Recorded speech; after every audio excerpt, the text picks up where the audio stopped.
to support it. What Justice Chang said has no factual basis to support it, and you must reject it. Because Mr. Chase didn't leave things to chance at that point, and the evidence of that is before the commission. And that's why we're here, because my client did not leave things to chance. And so the evidence in our respectful submission showed that he was not wrong at all. Already we have evidence to show that Mr. James went to see his functional superior that morning. Not only did he take along the tape, but he prepared a covering memorandum. Such is the action of a true professional. What were the actions of Assistant Commissioner Ramnarine, his superior? Reportedly, he sent the head of SOCO, Assistant Commissioner Sidney James, to report the matter to Senior Superintendent Blanham after informing him that he had already discussed the matter with the president some days prior. The investigative water became murky at this stage. Did Ramnarine discuss with His Excellency an alleged plot which my client felt he was the first and only contact to know? And Mr. James was the first and only police officer the matter was reported to? And it was reported to him on March 30th, 2017. Where does this put us if it was proven that the acting commissioner had lied to Mr. James in this instance? What does it put the inquiry to if there was sufficient evidence to show that my client was not the first person contacted by Gilliard on the matter on this inquiry? And you have some evidence that Travis was not the first person. He had already gone to the office of the president. He had already gone to public security and to the police, actually. The Commissioner of Police, Hilal Prasad, did not act with due diligence in many ways, including his interview on April 21st, 2017, where he made comments to the media that were false and misleading in respect to journalist Travis Chase. Right? We are prepared to put our client's credibility against the credibility of the Commissioner of Police. Because the Commissioner of Police appeared before you, sir, and you saw his conduct when he was questioned, even in respect to the interview that he conducted with Leroy Smith. When he was questioned in respect to that interview, his answer differed from when we played back the video to him. And that video was provided to him the evening before he appeared before you. So his evidence was even internally inconsistent. And we have numerous instances to point out to you where the Commissioner of Police provided evidence to you that clearly lacked credibility. That is something that we submit and we say did not exist with respect to Mr. Chase's appearance before you. And Justice Chang has not showed any evidence where Mr. Chase has said anything to you that would have brought his credibility in question. And we can show you any number of things that the commissioner said and did that brought his credibility and his integrity into question, and we've put it in our submissions.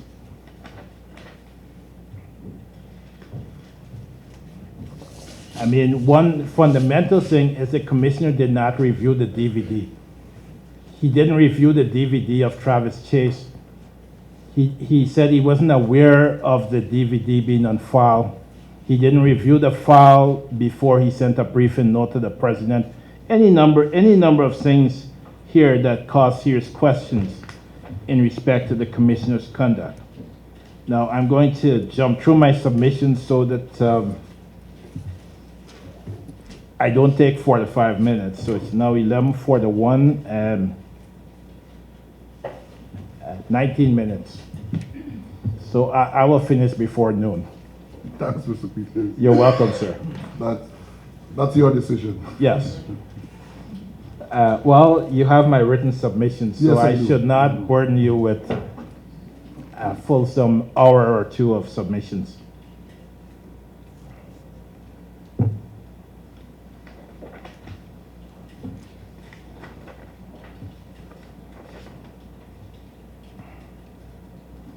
This is what I will say to you, sir, and I'm looking at paragraph 44 of my submissions on page 13.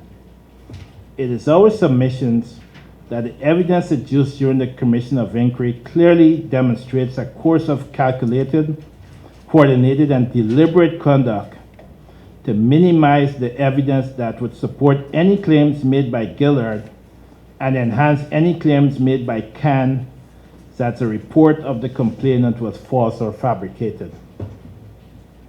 That is our submission of how the police conducted this case. So we say that you should reject the submissions that the police approached this case objectively. They did not. I started with this first issue because it's first principles for police officers and taking proper notes.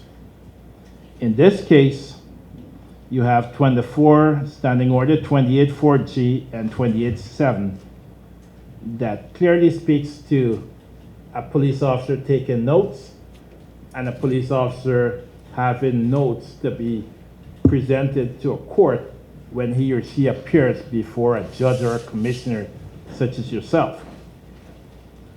The commissioner failed to take any notes, and for that reason there was large gaps in his memory and his evidence was unreliable.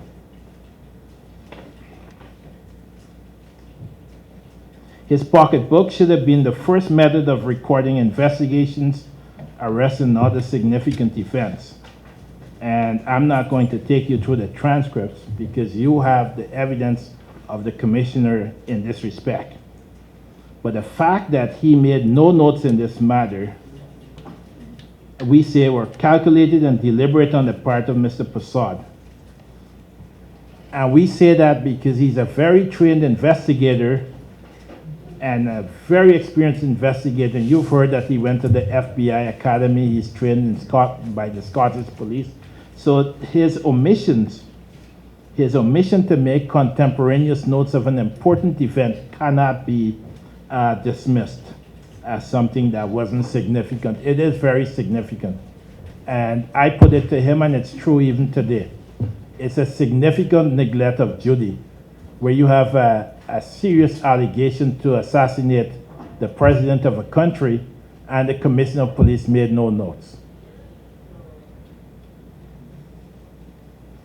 The issue of note-taking has also permeated throughout the ranks. So that's something you may want to speak to when you have to do your recommendations, because very few of the ranks showed up before you with notes. And that's a serious fault that has to be addressed. Justice Chang made submissions, and he made submissions basically telling you that the commissioner is the commissioner, and that because Mr. Ramnarine wasn't sworn in pursuant to the Constitution, the commissioner has superintendence over the force at all times. The fact is, when the commissioner goes on leave or vacation, or when he's overseas and Mr. Ramnarine acts in that position, regardless of whether Ramnarine is sworn in pursuant to the Constitution, Mr. Ramnarine at that point in time is an agent. He's an agent of the Commissioner of Police. He is in the commissioner's stead. He assumes all the offices of the commissioner. And you saw that when there was the promotion issue when the commissioner was on leave. The president pronounced on that publicly, and you can take guidance from that, even though it's obituary, it's not judicial. You can take guidance from that the president said, well, Mr. Ramnarine was acting in that seat. What do you expect him to do while the commissioner was away? Sit on his hands? So in this case where the commissioner was on leave, it was Mr. Ramnarine who had superintendence over the force. And that deals with issues of liability. When an officer is on leave, if the commissioner puts himself back on duty, which is what the commissioner did in this case, that created a problem because he was on leave. He had no liability for anything that occurred on the 29th to April 2nd. But when he puts himself back on duty, which he did on the 29th, that created serious problems for which you will need to determine what the sanctions and the course of action will be.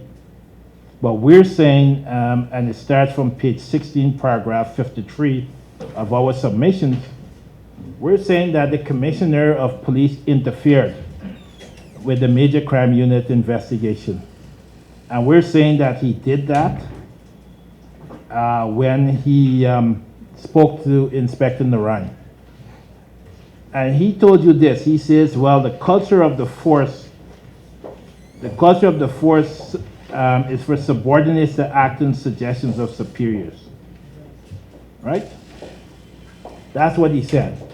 But if you notice, what he also said is, we got him to read the oath of office. And the oath of office is quite clear, and you could take heavy reliance on that oath of office when you juxtapose what he says versus what Narayan said. Because this is what you heard. You heard, I think it was Hanneman. Hanneman told you, he says, well, look, none of the officers that come here would tell you that they granted bail because the political directorate is now involved. The political directorate is now engaged. But what you have here is you have the oath that Inspector Narayan swore when he became